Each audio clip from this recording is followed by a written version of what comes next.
a table in the tension. Psalm 23 and the overflow of kingdom leadership. Let's get right to it, because this psalm isn't about escapism. It's about engagement. It's about what it looks like when God calls you to the table, not once the fight is over, but while the tension is thick and the enemies are still watching. And that changes everything. When the table is set in the middle of the battle. You prepare a table before me in the presence of my enemies. That's not a verse for cozy coffee mugs.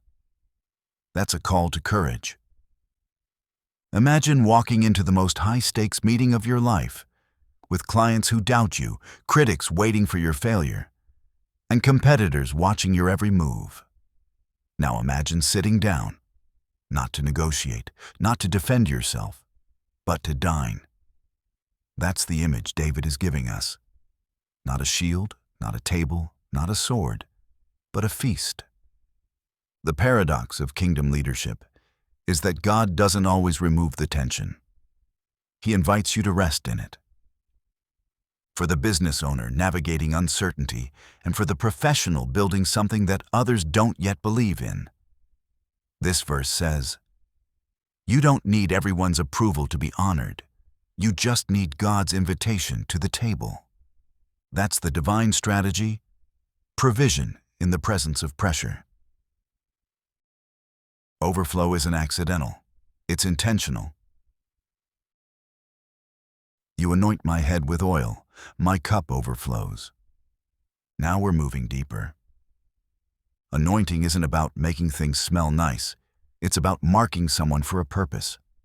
In ancient times, a warrior would be anointed before battle, a priest before service, a king before rulership. David had been all three. So when he says, you anoint my head with oil, he's not just talking about refreshment. He's talking about being chosen, empowered, and equipped. In your business, that's the strategy session before the launch. That's the divine spark of clarity before the next big move. And the overflow? That's not about opulence. It's about impact. You're not filled just for yourself. You're filled to spill.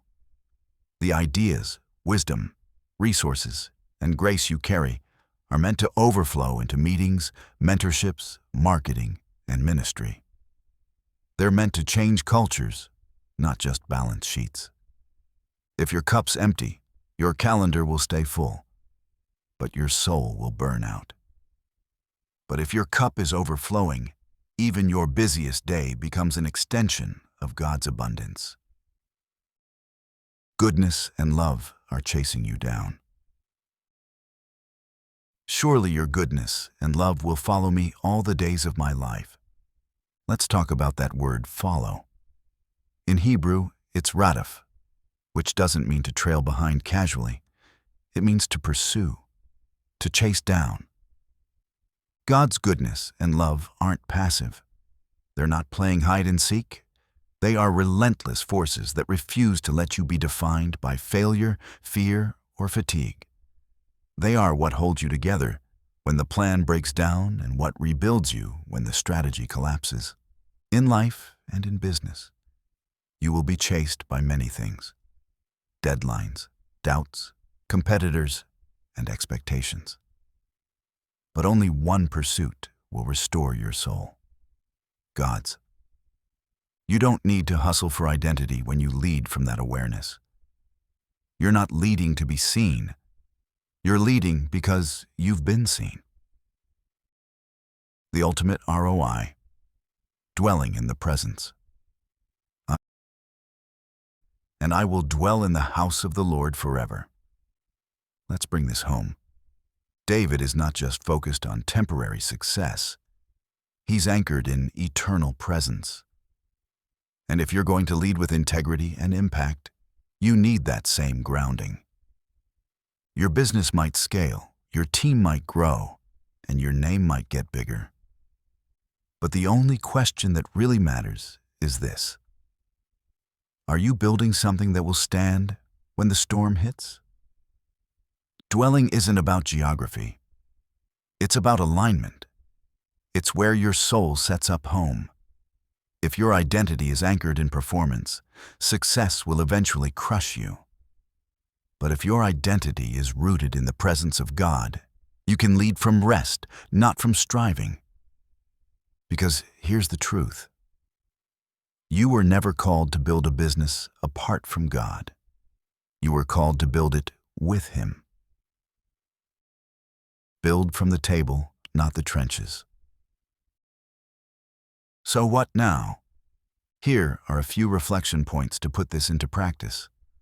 Where are you feasting spiritually or frantically? Are you letting God set the table, or are you trying to cook under pressure? What's overflowing from your cup? Is it stress, cynicism, and fear? Or is it grace, clarity, and purpose?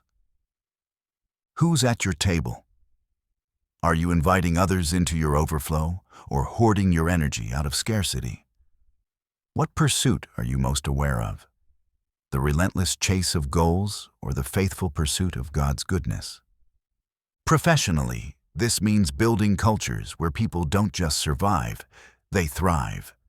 Spiritually, it means leading like someone who's already been fed. And personally, it means you stop living like you're still earning your seat at the table. You're not. The table's already been set, and the host, your shepherd, is waiting. So eat, lead, pour out, and let your life be the kind of overflow the world can't ignore.